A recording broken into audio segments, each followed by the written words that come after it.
What if the moment Claire Fraser has been dreading her entire life is no longer something she can outrun? What if all the knowledge she carries from the future, all the history she has studied, all the timelines she has tried to protect and carefully navigate, finally turns against her in the one way she never fully prepared herself for? Because episode 9 of Outlander season 8 does not arrive gently. It does not offer you a moment of calm before it pulls the ground out from under you.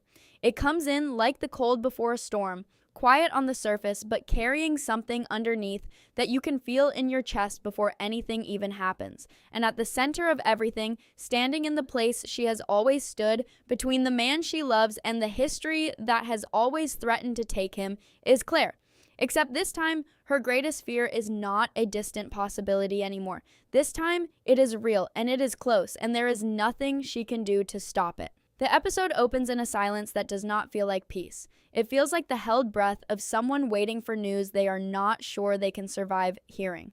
Near King's Mountain, the dust of battle has barely settled, and Jamie Fraser is standing alone, looking out over the land with an expression that no single word can fully capture. His face carries calm the way a man carries his calm when he has made peace with the idea that things may not end the way he hoped. His eyes are heavier than they have ever been, weighted down by Fergus, by every soldier who fell, by every promise he made to the people waiting for him back at the Ridge. Jamie has always been a man who takes more onto his shoulders than anyone should have to carry, but in this opening moment, episode 9 makes it impossible to look at him without feeling the full measure of that burden.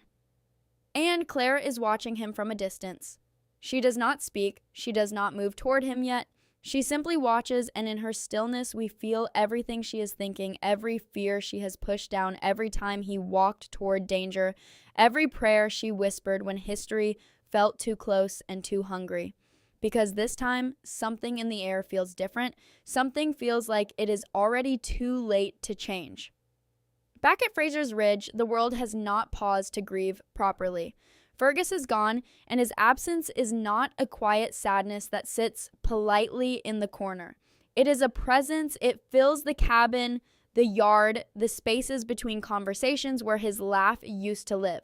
Marsali is holding herself together with the kind of strength that looks like composure from the outside, but feels like agony from the inside, carrying her grief in one hand and her children's fear in the other. But episode 9 gives Marsali a moment that changes the tone of her entire arc. Standing in the doorway of the cabin as the sun goes down, holding her youngest child against her chest. Something shifts in her. The sadness that has defined her since losing Fergus does not disappear, but it steps aside for something fiercer.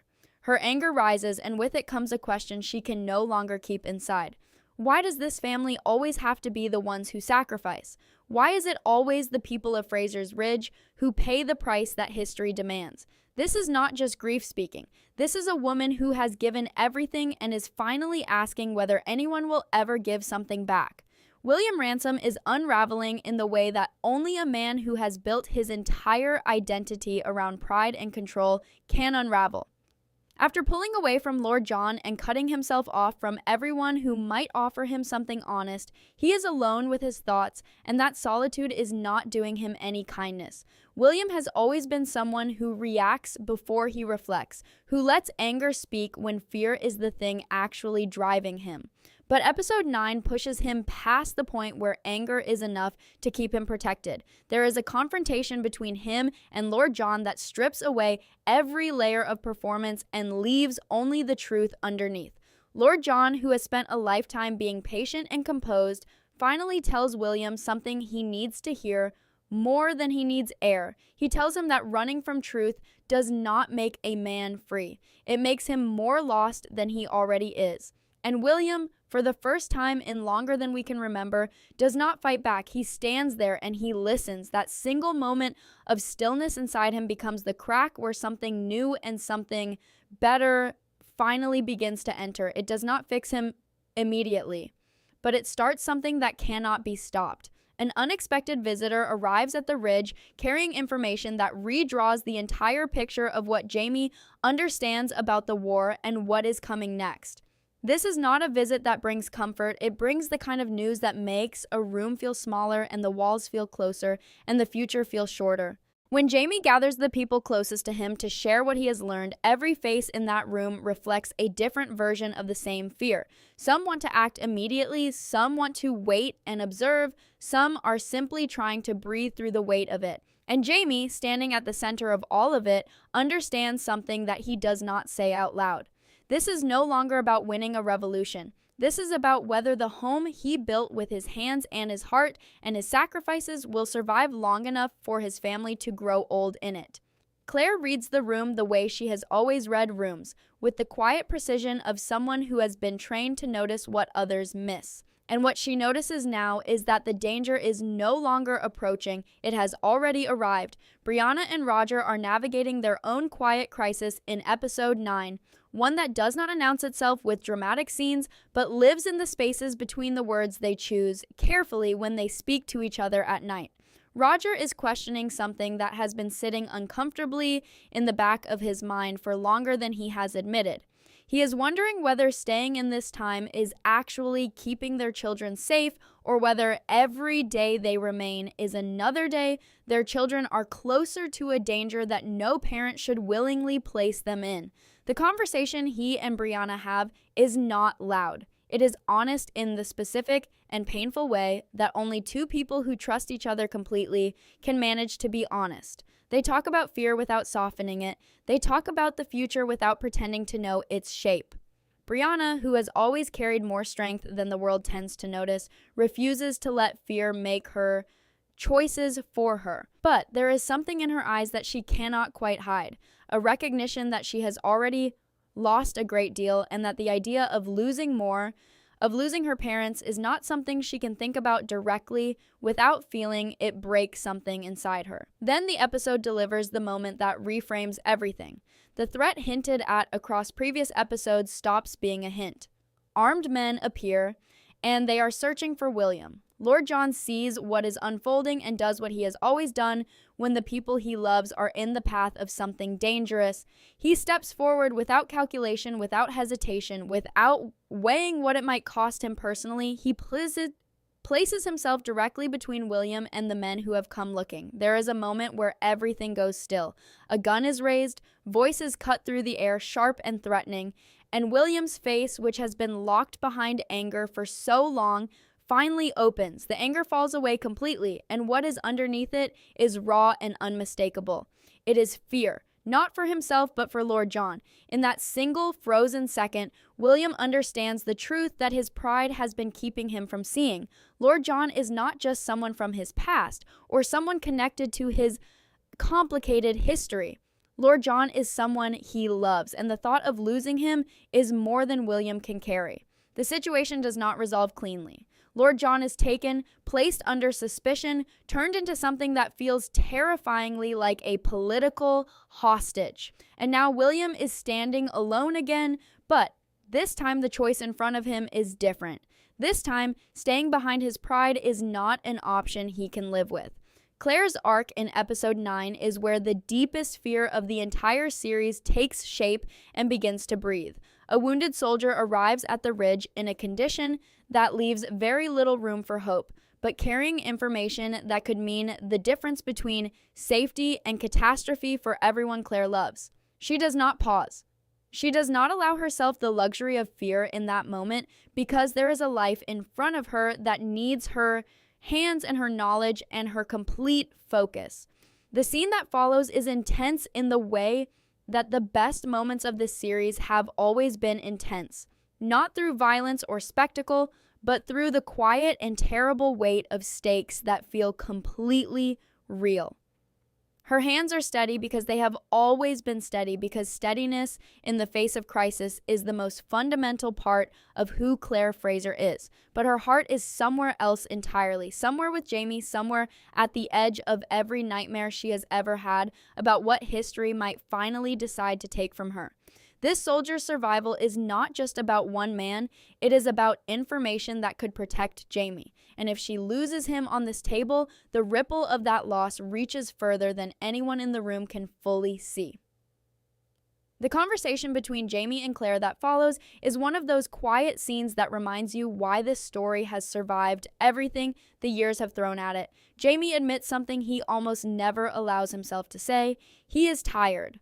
Not in the way a man is tired after a battle, but in the way a man is tired after a lifetime of fighting and saying goodbye and wondering each time whether the person he is saying goodbye to will still be there. When he comes back, he says it simply without decoration because Jamie has never needed decoration to make something feel true, and Claire's answer is not grand or poetic. It is steady and certain in the way that only comes from someone who has chosen the same person again and again across decades and dangers and the distance of centuries.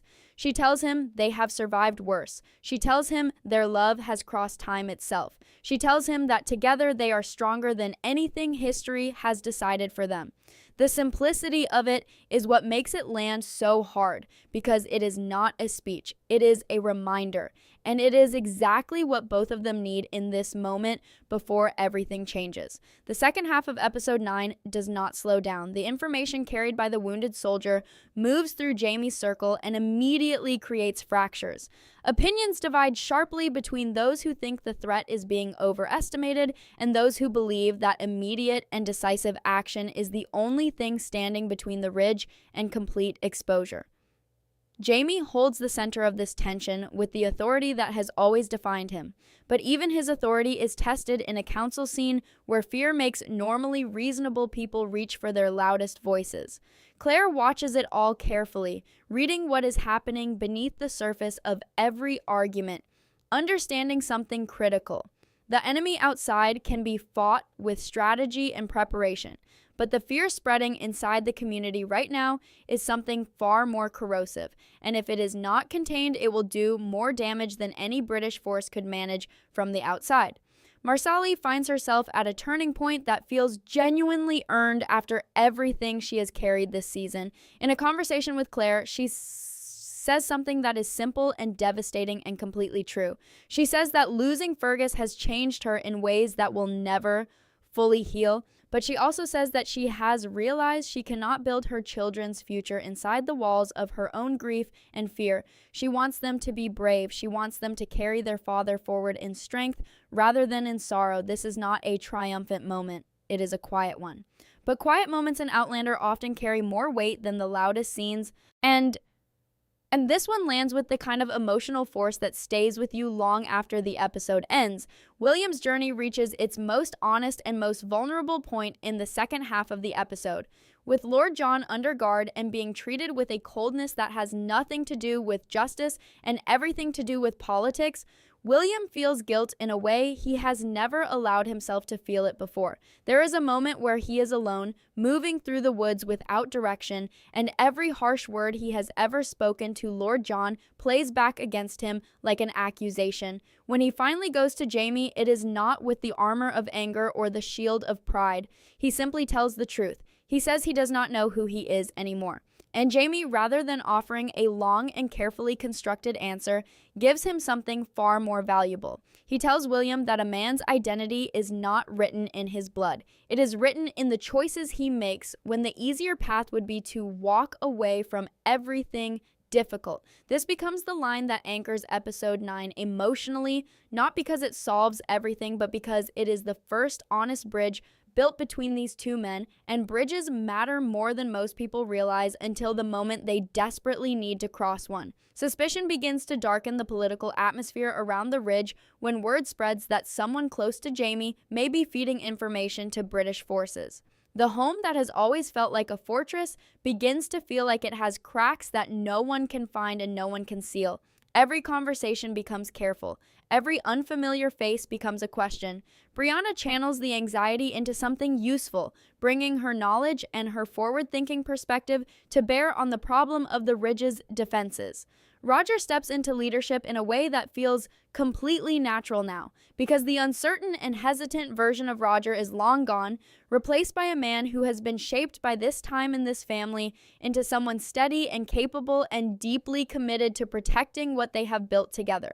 The most unsettling moment of the second half arrives at night without warning. Armed men come to the edge of the ridge, and what they do is not a full attack, but something more deliberate and more frightening than that. Shots go into the air, horses move in the darkness, children wake in fear inside homes that were supposed to be safe. Jamie moves to the center of it all with the calm that has always defined him under pressure, but the message delivered by this night visit cannot be softened or reinterpreted. The ridge is being watched. The distance from the war that everyone quietly relied on is completely and permanently gone. Safety was always conditional, and now the condition has been removed. Lord John and William share the most emotionally honest scene of the episode when William visits him under guard. There are no perfect words exchanged. There is no poetic resolution that wraps the conflict between them into something clean and finished. William apologizes the way a person apologizes when they are genuinely ashamed, without grace, without eloquence, with only the raw truth of someone who finally stopped protecting their own pride long enough to see the damage it caused. And Lord John, composed even now, even here, tells him something that carries the quiet power of absolute truth. He tells William that love does not leave because anger arrived. That bond between them, tested and strained and nearly broken, holds. Not because everything is forgiven in an instant, but because the foundation beneath all of it was always real, and real things do not disappear simply because they are ignored for a while. As the final moments of episode 9 arrive, Jamie makes a decision that carries enormous risk. Rather than waiting for the threat to press harder against the ridge, he chooses to move first. It is the kind of decision that could protect everything or expose everything, and Claire knows it before he speaks a word. There is a final moment between them, quiet and weighted with everything that cannot be said because saying it would make it too real. They do not speak about death, but it is present between them anyway, in the way hands hold on just slightly longer than necessary, in the way eyes say the things that voices cannot manage. And then the morning comes and dawn rises over Fraser's Ridge with a cold and fragile beauty. People move with purpose. William stands beside Jamie, still carrying distance between them, but no longer divided by walls. Brianna watches the horizon from a place of love and uncertainty in equal measure. Claire looks at the ridge and understands it completely for what it is. Not just a home, not just a place they chose, but a legacy built from sacrifice and love and the refusal to surrender.